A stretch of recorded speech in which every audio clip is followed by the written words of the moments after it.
పురాణాలను చూసుకుంటే వాళ్ళు వీళ్ళు ఋషుల గురించి మనకొద్దు. రాక్షస రాజు ఎవరంటే ఎవరు చెప్తారు మీరు? లంకేశ్వరుడు, రావణుడు. రావణుడు తపస్సు చేసి ఎవరు ప్రత్యక్షమవుతారు? ఆయన బ్రహ్మకు తపస్సు చేశాడు, బ్రహ్మ వరం ఇచ్చాడు, తృప్తి చెందక మళ్ళీ శివునికి తపస్సు చేశాడు ఆత్మలింగం కొరకు. ఓకే, దేవతలు ఇప్పుడు అది సాధ్యం అంటారా? అది ఏ యుగానికి సంబంధించిన ధర్మం ఆ యుగానికి ఉంటుందని మనకు శాస్త్రంలో చెప్పారు. ఉదయం తెల్లవారుజామున ఒక గుడ్డను ఉతికి ఆరవేశామనుకోండి, తొందరగా ఆరదు. ఎందుకంటే దానికి తేమను పీల్చుకోగలిగినటువంటి వాతావరణం లేదు. మిట్ట మధ్యాహ్నం ఆరవేశామంటే తొందరగా ఆరుతుంది, ఎందుకంటే ఎండ ఉంటుంది కాబట్టి తొందరగా తీసుకుంటుంది. సాయంకాలం ఆరవేస్తే డే మొత్తం వాతావరణం హీట్ ఎక్కువ ఉంటుంది కాబట్టి ఉదయం కన్నా ఇక్కడ కొంచెం తొందరగా ఆరుతుంది. ఈ విధముగా ఏ యుగ ధర్మాన్ని అనుసరించి ఆ యుగం యొక్క ప్రభావం, దేవత సాక్షాత్కారం, భగవంతుడు రావుట, మాట్లాడుట, అనుగ్రహించుట, యుగధర్మ ప్రభావమే. యుగధర్మ ప్రభావమే. మేము ఇప్పుడు చూడండి, నేను ఉదయం 3 గంటల నుంచి 6 గంటలకు జపం చేస్తా కదా, ఒక్కొక్కసారి అసలు కించిత్ అయినా కూడా ఏ విధమైనటువంటి దర్శనం రాదు. ఒక్క బ్లింక్ కూడా అయితే లేదు. ఒక్క బ్లింక్, కనీసం ఒక అన్న శబ్దం కూడా చెవిలోకి రాదు. మొన్న ఒక ఆయన గురించి ప్రశ్న వేశాను అమ్మవారికి. కొంత డబ్బు నష్టపోయాడంటే ఆయన గురించి ఏదైనా వాక్కు చెప్పాను. వీడికి 3 రోజుల ఏమాత్రం చెప్పట్లేదు అమ్మవారు. చెప్పట్లేదు మీన్స్ ఏదో ఒక సిగ్నల్ రావాలి ఒకటి. దాన్ని మళ్ళీ మేము శాస్త్రంలో అన్వయం చేసి చూస్తాం. ఈ శకునం దేని నుంచి వచ్చింది? ఆయన పాపమా, పితృదేవతల, ఆయన ఏదైనా తప్పు చేశాడా, అధర్మపరమైన కార్యక్రమాలు చేశాడా, ఎవరినైనా హింసించాడా, వాని యొక్క ఎమోషనల్ పెయిన్ వీనికి శాపంగా మారిందా, వీనికి ఏమైనా ఉసురు తగిలిందా అని పలు విధాలుగా క్రోడీకరించి ఆయనకు ఏదో ఒక రెమెడీ చెప్పి పంపాలని. ఇంతవరకు అమ్మవారు ఏం చెప్పలేదు. అలా యుగధర్మం.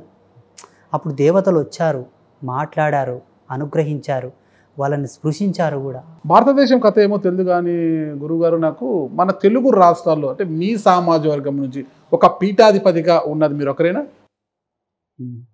మరి మీపై ఇక ఈ బ్రాహ్మణ పండితులు వీరందరి నుంచి, పురోహితులు వీళ్ళందరూ ఉంటారు కదా, పండితులు వీళ్ళందరూ కూడా చాలా అలలో, వాళ్ళందరి నుంచి ఏమైనా ద్వేషము, వ్యతిరేకత ఏం రావట్లేదంటారా ఇటీవల కాలంలో? మొన్న పోయిన నెలలో ఒక ఆచార్యులకు ఫోన్ చేసి, నేను పౌండరీకం చేయాలనుకున్నానండి, అమ్మవారు నాకు ధ్యానంలో చెప్తుంది ఉత్కృష్ట సోమయాగం చేయాలనుకుంటున్నాను, మీరు దానికి కర్తగా రావాలన్నాను.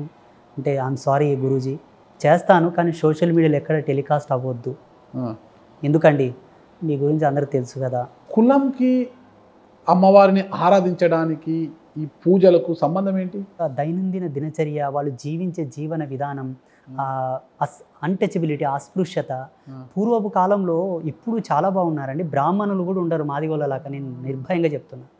ఇదే మా బిజ్జారంలో స్నానం చేయండి ఎవరు బయటికి రాడు. ఇప్పుడు గట్టిగా చెప్పండి, ప్రామిస్ చెప్తున్నా, స్నానం చేయండి ఎవరు బయటికి రారు, నష్టాన్ని కొడుకులేంది రారు మా బిజ్జారంలో, మా మాదిగోళ్ళే.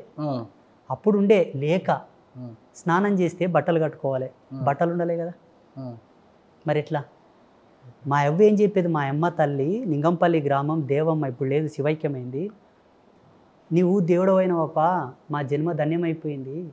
సీర ఒక పక్క విండి ఆరకేసి అది ఆరిన తర్వాత ఆ పక్క చుట్టుకొని మళ్ళీ ఈ పక్క విండేసుకొని ఈ సీర ఆరినాక మీ తాత ఈపు తిప్పి నన్ను చూస్తుండే. అంటే ఎంత పరిస్థితి. సో లందలో చర్మం తోలు నానబెట్టేవారు. సున్నపు లందల నుంచి కొన్ని రోజులు, చెక్కలందలో కొన్ని రోజులు. చెక్కలంద అంటే తంగేడి చెట్టు యొక్క బెరడులో నానబెడతారు. దాని లోపల పురుగు ఊరి తోలు పాడు కాకుండా, పురుగు కొరికి దాంట్లో పురుగులు పడకుండా తోలు పాడు కాకుండా నానబెట్టేవాళ్ళు. ఆ తంగేడి చెట్టు చెక్క కొట్టుకరానికే పోతుండ్రి మా నా అమ్మమ్మ, మా తాతయ్య.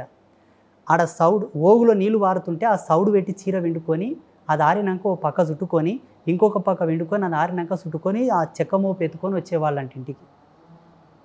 అటువంటి కడు పేదరికంలో స్నానాలు చేసేది కాదు, బ్రష్ చేసేది కాదు.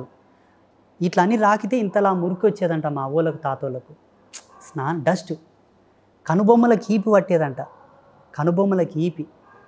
గిద్దెడు నూకల కోసం 6 నెలలు గాసం చేసిండు మా తాత. నూకలు, గిద్దెడు నూకలకి ఇప్పుడు చెప్తే అర్ధసేరు మీన్స్ 1/2 కేజీ.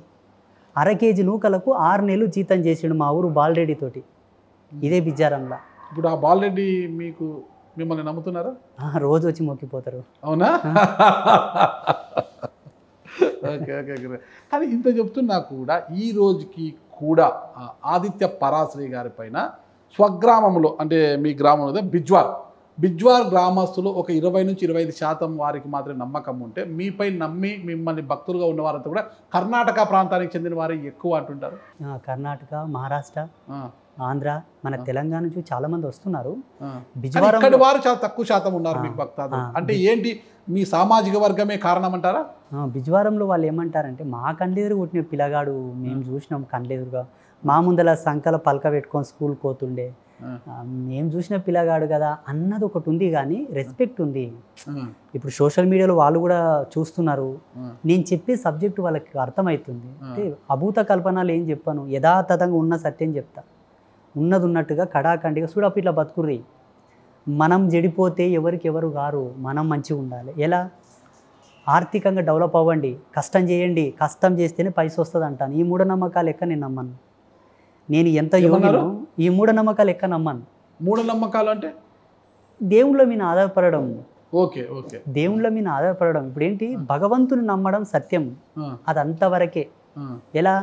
తినేటప్పుడు కంచం కడిగి తీసుకుంటాం, తింటాం, దాన్ని ఈపు కట్టుకొని తిరగం కదా. దేవుడి దగ్గరికి వెళ్ళాను, ఓకే, నీకు సపోర్ట్ వస్తుంది, దట్స్ కన్ఫర్మ్. బట్ వెళ్ళానని నువ్వు ఊరుకోకు సుమా, అందుకు 2 ఇంతలు కష్టపడు. ఆ శ్రమయే నీకు సాక్ష్యమై నీకు ఫలితం తెచ్చి నీ కాళ్ళ ముందర వాడేస్తుంది అని చెప్తాను. ఇది వింటారు మా వాళ్ళు. మందు తాగొద్దు అంటాను, ఈ బీడీలు సిగరెట్లు తాకండి, పలనోళ్ళు చచ్చిపోయారు, ఎవరికి ఎవరైనరు, అన్ని కోట్ల ఆస్తి ఆయన నేను కాపాడలేదు, మారండి. అన్నీ ప్రతిదీ సబ్జెక్ట్ వైజ్ చెప్పడం వల్ల వాళ్ళకు కూడా తెలుసు. చాలామంది వస్తున్నారు, మొక్కుతున్నారు, వెళ్తున్నారు. కానీ ఒకటేంటంటే వచ్చి మరీ ఓవర్గా వంగి వంగి దండాలు పెట్టరు. మా కళ్ళు ఎదురుగా పిల్లగాడు కదా, మేము చూస్తున్నప్పుడే పెద్దగైంది కదా అనేది ఒకటి ఉంటుంది. అంటే ఈ స్వామీజీలు గురూజీలు అంతా కూడా క్షౌరం చేసుకోరు కాబట్టి అది ముడి చుట్టేశారు. షేవింగ్ కూడా చేసుకోరు కదా గురుగారు, ఎలా? అంటే నా వరకు వచ్చేసరికి మాది శ్రేష్టమైన ఋషి పరంపర. ఋషికి అగ్నిశిఖనే ప్రధానం. ఒక్కసారి సంకల్పం తీసుకున్న తర్వాత దీన్ని తీయకూడదు. ఇది ఏకవస్త్రం, కుట్టని బట్ట. మాది ఈ యొక్క దినచర్య ఉంటుంది. ఏకభుక్తం, ఏకశయనాగతి, ఏకవస్త్ర ధారణం, ఈ 3 మా నియమాలు. ఈ క్షవరం అనేది ఏంటంటే నేనే అప్పుడప్పుడు కొంచెం ఇబ్బందిగా ఫీల్ అయి తీస్తూ ఉంటాను. అది కూడా ముహూర్త ధర్మాన్ని అనుసరించి, కాలగతులను అనుసరించి తీస్తాం. ఎప్పుడు పడితే అప్పుడు తీయకూడదు. దానివల్ల మా ఎనర్జీ లాస్ అవుతుందని నమ్ముతాం. ఇది తీసే ఎనర్జీ లాస్ అవుతుంది. Okay okay. అమ్మవారిని ఇంత ఆరాధిస్తుంటారు కదా, ఎప్పుడైనా మీ ఊళ్ళో అమ్మవారు వచ్చి అమ్మవారు పూనడం ఇలాంటివి ఏమైనా జరిగాయంటారు?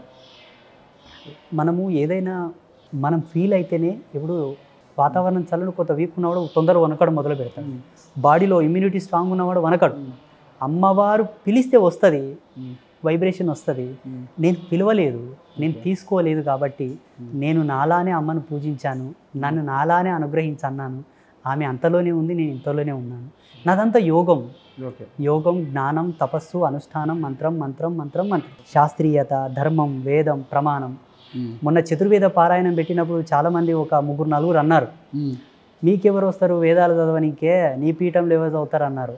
నేను ఛాలెంజ్ చేశాను, కాశీ పీఠం నుంచే పిలిపిస్తానన్నాను, పిలిపించాను. చిలుకూరు బాలాజీ స్వామి టెంపుల్కి వెళ్ళినప్పుడు అక్కడ రంగరాజన్ గారు మిమ్మల్ని భుజాలపై మోసుకుంటూ తిరిగారు కదా, ఎందుకు? ఆయనకి ఏమంత అవసరం వచ్చింది మిమ్మల్ని భుజాల మీద మోయాల్సిన అని ఆయనకి ఎందుకు వచ్చింది? ఎందుకు మోసారంటారు ఆ రోజు ఆయన మిమ్మల్ని? స్వామివారిని ఉస్మానియా యూనివర్సిటీలో ఒక రౌండ్ టేబుల్ సమావేశంలో ఈ అస్పృశ్యత మీద, ఈ అన్టచబిలిటీ మీద డిబేట్ జరిగింది, దళిత సంఘాల పెద్దలకు, బ్రాహ్మణులకు.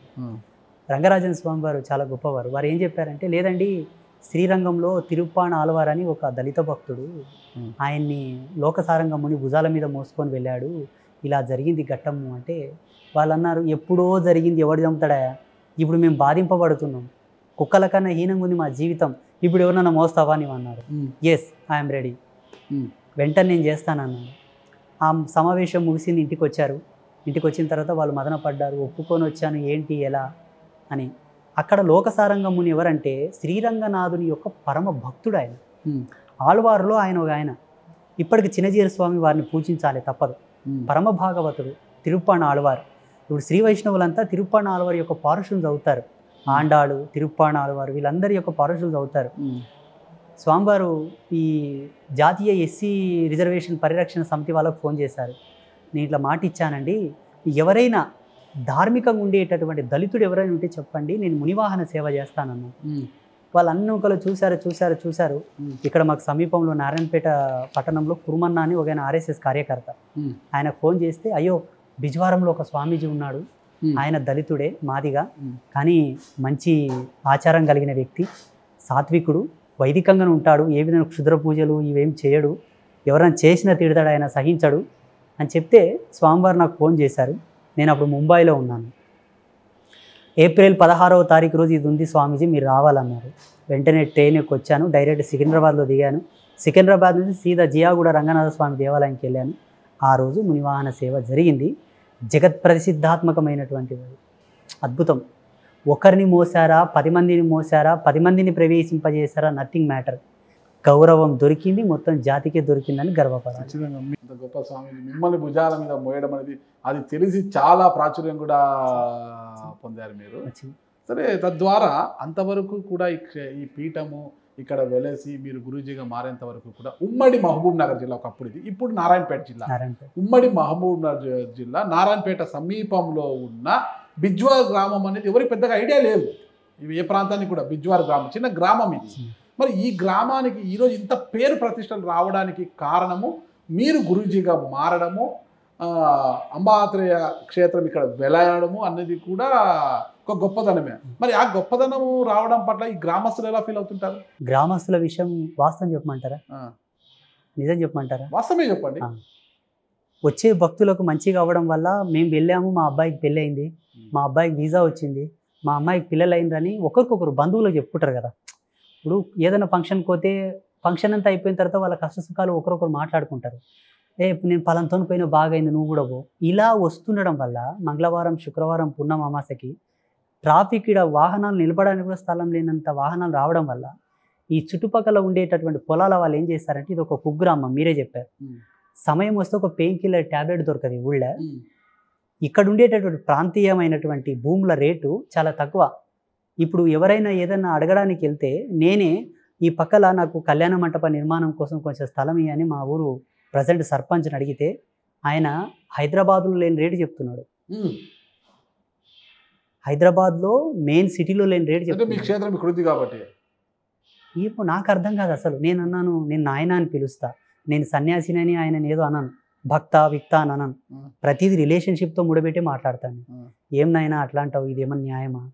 ఇక్కడ ఒక 10 రూపాయలు ఉంది, ఓ 11 రూపాయలు తీసుకో, రూపాయి ఎక్క తీసుకో, సరే వైభవం పెరుగుతుంది కదని. 10 రూపాయల దాన్ని 200 రూపాయలు చెప్తే ఎంత ఫరకాయ? ఇది బిజ్వారంలో ఉండేటటువంటి వాలకం.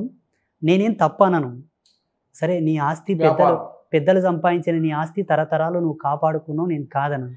నేనేం స్వార్థంకి అడగను కదా, నా పెళ్ళం పిల్లల కోసం అడగను కదా, ఒక ఫ్యాక్టరీ కట్టడానికి అడగను, ఒక ఇండస్ట్రియల్ డెవలప్మెంట్ కోసం అడగను, ఒక ఆధ్యాత్మిక వికాస కేంద్రకంగా దీన్ని రూపుదిద్దనికి అడుగుతున్నా. ఇది సకల జనుల యొక్క సమ్మతానికై వెలిసిన క్షేత్రం. నాటే వన్ కేటగిరీ లెవెల్ ఇది రాలే. కొన్ని పీఠాలలో, కొన్ని మఠాలలో ఒక వర్గం వాళ్ళే అధిపతులు. ఈ పీఠం సర్వజనులది. రేపు ఈ వచ్చే నెల అమావాస్య అయిన తెల్లారే పుట్టేడు బండార పూజ అవుతుంది ఇక్కడ మనతోటి. పితరామాస అయిన మరుసటి రోజు, ఆశ్వయుజ శుక్ల పాడ్యం రోజు, దేవీ నవరాత్రుల ప్రారంభ దినమున అసంఖ్యాకమైన జనాలు వచ్చి ఇక్కడ పసుపు వేసుకొని పోతారు. అందులో ప్రతి ఒక్కరు ఉంటారు. ప్రతి ఒక్కరు బ్రాహ్మణులతో మొదలుకొని భారతదేశం నుండి ప్రతి కులసుడే ఉంటాడు. ఇది ఒక్క పీఠమే ప్రపంచంలో అందరిని ఆహ్వానించింది. ఇది గర్వంగా చెప్పొచ్చు, గర్వంగా. ఈ పీఠానికి మీరు సృష్టికర్త, మీరు పీఠాధిపతులు కావడం అనేది మీకు గర్వంగా ఉందంటారా? నేను ఒక్క విషయంలో గర్వపడతాను. నాకు ఎంతో అంతో జ్ఞానం ఇచ్చింది అమ్మవారు, విషయ పరిజ్ఞానం. ఎవరన్నా ఏదైనా చెప్తే దానికి సరియగు సమాధానాన్ని, అది కూడా శాస్త్రపరంగా చెప్పే అధికారం, ఆ టాలెంట్ నాకు ఇచ్చింది. అదొక్కటి నాకు గర్వం. ఇదంతా దేవీ కల్పన సూత్రం. ఈ క్షేత్రము రోజు రోజుకి దినదినాభివృద్ధి చెందుతుంది, మనం చూస్తున్నాము. అయితే ఈ మార్గానికి వచ్చి, ఈ క్షేత్రానికి వచ్చే మార్గం ఇరువైపులా కూడా రోడ్డు సౌకర్యం సరిగ్గా లేదు, ఇప్పటి వరకు లేదు. అంటే ఇవన్నీ కూడా ప్రభుత్వ దృష్టికి వెళ్ళడం లేదంటారా? మీ గురించి సోషల్ మీడియా రోజు రోజుకి వస్తూనే ఉన్న వీడియోలు క్షేత్రం యొక్క విశిష్టత గురించి, ప్రత్యేకత గురించి కూడా వస్తున్నాయి, ఇక్కడ ఉన్న చరిత్ర గురించి అంతా కూడా. మరి ఎందుకు ఎవరు స్పందించడం లేదు? కనీసం ఇక్కడికి రోడ్డు మార్గంలో సరిగ్గా వేయలేదంటారు. 2011లో ఇక్కడ పీఠం పెట్టిన తర్వాత ఈ దేవాలయానికి పక్కన ఒక అడుగు దూరంలో డ్రైనేజ్ ఉంటుంది, పెద్ద కాల్వ. అప్పుడు లేదు డ్రైనేజ్.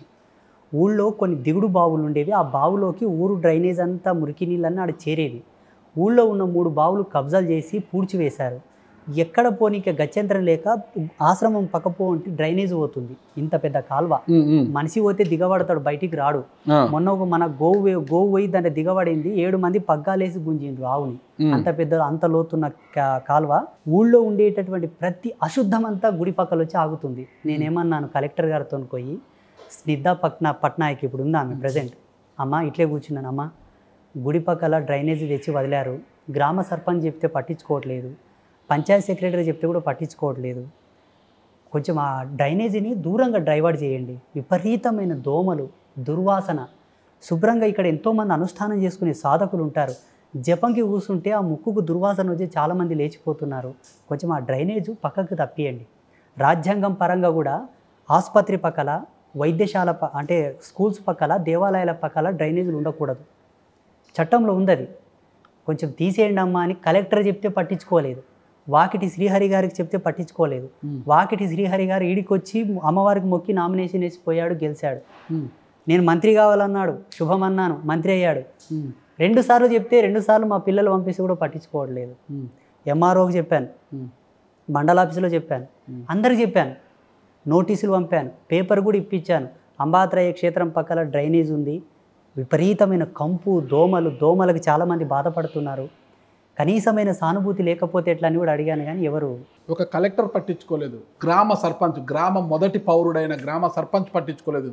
ఇక్కడికి వచ్చి నామినేషన్ పత్రాలను అమ్మవారి పాదాల చెంత పెట్టి పూజ చేసి నామినేషన్ తర్వాతనే వాకిటి శ్రీహరి గారు గెలిచారు, మంత్రి కూడా అయిపోయారు. మంత్రి అయినప్పటికీ కూడా అమ్మవారి కోసం కూడా చేయలేదు. అంటే ఎందుకంత నిర్లక్ష్యం? వారు పట్టింపు లేని తనమా, లేకపోతే మీరంటే మీ సామాజిక వర్గానికి మీరంటే ఒక నిర్లక్ష్యమా? అదే ఉండొచ్చు. ఈరోజు ఆధ్యాత్మికకు, దైవ చింతనకు ఇవన్నీ కూడా కులం, మతం, వర్ణం, భేదం ఏవి లేవు కదా. మరి ఎందుకు వీళ్ళు అధికారులు కావచ్చు, బ్యూరోక్రాట్ కావచ్చు, లెజిస్లేచర్స్ కావచ్చు, ఎందుకు చూస్తున్నారు? ఈరోజు భక్తి అనేది ఎవరి సొంతం కాదు. భక్తి అందరూ ఎవరైనా పూజించవచ్చు, దేవుడు అందరికీ ఒకటే, ఎవరైనా దేవుడిని పూజించవచ్చు. ఒక్కొక్కరు ఒక్కొక్క రకంగా పూజిస్తారు. శ్రీ వైష్ణవులు ఒకలా ఉంటుంది, శ్రీ వైష్ణవులు అంటారు కదా, శైవులు ఒకలా ఉంటారు, వైష్ణవులు ఒకలా ఉంటారు. ఎవరి ధర్మం వారిది, ఎవరు పూజించినా ఆ పరమాత్మునే పూజిస్తారు. మరి ఎందుకు ఈ జాతి వైషమ్యాలు, ఈ కుల మతాల పట్టింపులు అంటే ఏమంటారు? ఇదే ఒకవేళ నా పరిస్థితి జిఆర్ స్వామికి వచ్చి ఉంటుందేమో, వస్తే ఎలా రియాక్ట్ అవుతారో ఒక్కసారి వాళ్ళ మనస్సాక్షిని వాళ్ళే ప్రశ్నించుకోవాలి. ప్రభుత్వ అధికారులు కానీ, జిఆర్ స్వామికి వస్తే అబ్సల్యూట్లీ ఆయన మీద దోమ కూడా వాళ్ళే ఇప్పుడు ఇంతవరకు. మేము రోజు దోమలు కరిపించుకుంటాం. అంటే ఇంకా మా గోశాల ఉంది, 30 ఆవులు ఉన్నాయి. ఆవులు ఆ దోమలకు తట్టుకోలేకపోతున్నాయి. కారణం ఆ డ్రైనేజ్, గుడి పక్కనే డ్రైనేజ్. నేను కేవలము నా కోసం నాకేదో చేయండి, నాకు రాయితీలు ఇవ్వండి, నాకు ఈ పాలసీలు ఇవ్వండి అని అడగలేదు. గుడి పక్కల దుర్గంధం ఉన్నది తొలగించండి అన్నాను. ఇదే మాట ఎవరో ఒక పెద్ద పీఠాధిపతి, వేరే స్వామీజీ ఎవరన్నా అంటే ఇప్పటికి అది ఉండేది కాదు. ఎకతకైతే దాన్ని క్లీన్ చేసి మంచి రోడ్ వేసి ఇచ్చేవాళ్ళు. ఒక పీఠాధిపతి కోసము ఎంత గొప్పగా ఒక ప్రాంతాన్ని చేసేది తెలుసు కదా మీకు? ఏది ఆ ప్రాంతము? చేశారు, చెప్పండి మీరే చెప్పండి. ఒక పీఠాధిపతి కోసము ఒక ప్రాంతాన్ని మార్చేశారు. ఈరోజు ఆ ప్రాంతం దేదీప్యమానంగా వెలుగుతోంది. అక్కడ రియల్ ఎస్టేట్ వెంచర్లు, రియల్ ఎస్టేట్ వ్యాపారం కూడా దేదీప్యమానంగా వెలుగుతోంది. అదంతా కూడా ఒక వ్యాపారం, ఆ పీఠాధిపతిని అడ్డం పెట్టుకుని. మరి ఆ స్థాయిలో ఇక్కడ బిజ్వార్ని ఎందుకు డెవలప్ చేయడం లేదు? బిజ్వార్ పట్ల, బిజ్వార్లో ఉన్న అంబాత్రయ క్షేత్రం పట్ల ఎందుకు ఈ వివక్ష అంటే ఏమంటారు? వాళ్ళ మనస్సాక్షిని వాళ్ళే ప్రశ్నించుకుంటే నేను ధన్యుడిగా ఫీల్ అవుతాను. ఎత్తి చెప్తే బాగోదు కదని. అంటే చాలాసార్లు నేను బాధపడ్డాను. నేను గోమాత కళ్యాణం చేసినప్పుడు 10,000కు పైగా పబ్లిక్ వచ్చారు ఆ సత్యవాక్కుని విని. పోలీసులను వచ్చి కొంచెం నియంత్రణ చేయండి అంటే ఒక 3 కానిస్టేబుల్ వచ్చారు. ఎస్పీకి పంపించాను, మన డిఎస్పీ గారికి ఇచ్చాను, లోకల్ ఇన్స్పెక్టర్ గారికి ఇచ్చాను, ఎస్ఐకి ఇచ్చాను. 3 వచ్చారు కానిస్టేబుల్. జనాల నియంత్రణ చేయలేకపోయారు. వేరే పక్కన ఒక మఠం ఉంది, ఆ మఠం కాడ చిన్న జాతర అయితే ఎక్కువ జనాలు కూడా ఉండరు, కానీ ఎక్కడ చూసినా మొత్తం ఫోర్స్ ఉంటుంది. చాలాసార్లు నిర్లక్ష్యం, అంటే ఎందుకో మరి అది అర్థం కాదు. కానీ కలెక్టర్ గారు ఈ ప్రాంతానికి సంబంధం లేని వ్యక్తి, ఓకే, సర్పంచ్ నిర్లక్ష్యం అనుకుంటాం, మంత్రి నిర్లక్ష్యం అనుకుంటాం. అయితే ఈరోజున్న తెలంగాణ రాష్ట్ర ముఖ్యమంత్రి, ఉమ్మడి మహబూబ్ నగర్ జిల్లా బిడ్డ, మరి సీఎం రేవంత్ రెడ్డి గారికి ఈ విషయం తెలియదా? ఈ ప్రాంత అంటే ఈ ఈ క్షేత్రం గురించి కావచ్చు, క్షేత్రం యొక్క ప్రాముఖ్యత గురించి ఆయన దృష్టికి పోలేదా? మీరు ఎప్పుడు కలవలేదా? కలవలేదు, కాకపోతే ఆయన దృష్టిలో అయితే ఉంది మన పీఠం. ఎందుకంటే నేను 2 టైమ్స్ వారి యొక్క అనుచరులు ఇక్కడికి వస్తే చెప్పొచ్చు కదా, ఏం అభ్యంతరం లేదు. ఏంలో ప్రాబ్లం చెప్పండి. తప్పకుండా వారు ముఖ్యమంత్రి అవుతారని ఒక ఆశీర్వాదం ఓకే, వారి దృష్టి కూడా వెళ్ళింది. ఇది రేవంత్ రెడ్డి గారు ముఖ్యమంత్రి అవుతారని 100% వెళ్ళింది. సత్యం. మరి వెళ్ళింది, మీరు మీ వాక్కు ఫలించింది. మరి రేవంత్ రెడ్డి గారు ఎప్పుడైనా వచ్చి అమ్మవారిని దర్శించుకోవడము, ఈ ప్రాంత అభివృద్ధి కోసం ఒక ప్రణాళిక కావచ్చు, ఈ గ్రామానికి ఈ క్షేత్రానికి రోడ్డు మార్గం సరిగా వేయించడము, భక్తాదులకు ఎలాంటి అసౌకర్యం లేకుండా ఉండేలా చూడడము, మళ్ళీ ఎందుకు ఆ చర్యలు తీసుకోలేదంటారు? ఇంకా దాంట్లో ఉండే కోణాలు ఉన్నాయి, మీకు అర్థమైంది, నాకు కూడా అర్థమైంది, చూసే వాళ్ళకు కూడా అర్థమైపోతుంది. అనాదిగా వస్తున్నటువంటి ఇది ఒక కుబుద్ధి. మరి ఇలాంటి వివక్షత చూపిస్తున్నారు బ్యూరోక్రసీ, లెజిస్లేషన్ అంతా. మరి ఒక ఆధ్యాత్మిక చింతతో అమ్మవారిని మీరు అనుసరించుకుంటూ ఇక్కడ ఈ క్షేత్రాన్ని నెలకొల్పేలా చేశారు. ఈ క్షేత్రం వెలిసింది, అది ఒక మీ యొక్క గొప్పతనం అనుకోవచ్చు, లేదంటే అమ్మవారికి మీ మీద ఉన్న ఇది అనుకోవచ్చు. మరి క్షేత్రం యొక్క అభివృద్ధి ఎలా అంటారు? భక్తులే. మొన్న ఒక భక్తుడు వచ్చాడు, గురుదేవా ఇక్కడ భక్తులు చాలా ఇబ్బంది పడుతున్నారు, నేను ఒక షెడ్డే ఇస్తానన్నాను. నీవే దేవుడవనైనా, అమ్మ ఉంది కానీ నీవే దేవుడవు అన్నాను నేను. ఆయనని దేవుడు అన్నాను నేను. అంటే అర్థం ఏంటి? దీనస్థితిలో వచ్చి కాపాడువాడే దేవుడు అని శాస్త్రమే చెప్పింది. వాస్తవంగా పీఠం చాలా దీనస్థితిలోనే ఉన్నది. అవునా? ఏం దీనస్థితి అంటే ఏం గురువు? అంటే వసతులు లేవు, చెప్పుకుంటే బాగోదు. జనాలు ఉన్న వాస్తవం చెప్పండి. భక్తాదులు ఇక్కడ నుంచి కర్ణాటక, మహారాష్ట్ర, ఆంధ్ర, తెలంగాణ నుంచి కొంతమంది వస్తారు. భక్తాదులు వచ్చి ఇక్కడ నిద్ర చేయాలంటే వారికి తగ్గ వసతులు ఉన్నాయా? లేవు. స్నానపు గదులు సరిపడా ఉన్నాయా? లేవు. వాష్రూమ్స్ ఉన్నాయా? లేవు. లేవు. మరి ఎలా భక్తాదులు ఇక్కడికి వస్తే ఎలా? పీఠానికి వచ్చే భక్తులే నన్ను ఎన్నోసార్లు ప్రత్యక్షంగా వచ్చన్నారు, గురుదేవా స్నానం కోసం 2 గంటలు నిలబడాల్సి ఉన్నాయి, 2 బాత్రూమ్లు, చాలా ఇబ్బందులు ఉన్నాయి. కాకపోతే ఎవరిని మేము నోరు తీసి అడగలేదు, అడిగినా పట్టించుకోలేదు కూడా. మీరు చాలా వీడియోలు చెప్పారు, కొంతమంది పిల్లలు లేని దంపతులు వాళ్ళంతా కూడా ఇక్కడికి వచ్చి రాత్రి ఇక్కడ నిద్ర చేసి ఇక్కడ ఈ పూజ చేసి వెళ్తే ఖచ్చితంగా వారికి పుత్ర సంతానము కలుగుతుంది, బిడ్డలు కలుగుతారని మీరు చెప్పారు. మరి అలాంటి వారు ఒకేసారి ఒక 50 జంటలు, ఒక 20 జంటలు వచ్చాయనుకోండి, వాళ్ళు ఎక్కడ నిద్రించాలి? ఉదయం లేచిన ఎక్కడ స్నానం ఆచరించాలి? చాలా లోట్లు ఉన్నాయి. ప్రతి మంగళవారం, శుక్రవారం తక్కువ 3,000-4,000 మంది వస్తారు. ఓకే. పున్నమ అమాసకి అయితే 5,000-6,000 మంది వస్తారు ఇతర ప్రాంతాల నుంచి, సుదూర ప్రాంతాల. వసతులు లేకపోతే ఎలా ఇక్కడ? లేవు. ఇంకా పెద్దలని చాలా మందిని నేను అన్నాను, చూడప్ప మీరు గొప్పవాళ్ళు, మీ పనులు తప్పకుండా అవుతాయి, అమ్మవారి వాక్కు తప్పకుండా మీకు శుభం కలుగుతుంది, కొంచెం ఏదైనా చేయండి అని అన్నాను. సరే అంటారు, పనులు అయితాయి, మళ్ళీ కనబడరు. ఓకే. ఏమనుకుంటారు వాళ్ళు, మా కమ్యూనిటీకి చెందిన వాళ్ళకి చేస్తే బాగుంటుందేమో ఓకే ఓకే అన్న ఒకటి వాళ్ళ మనసులో ఉండొచ్చేమో. నేను కూడా చెప్పాను ఉండొచ్చేమో, కానీ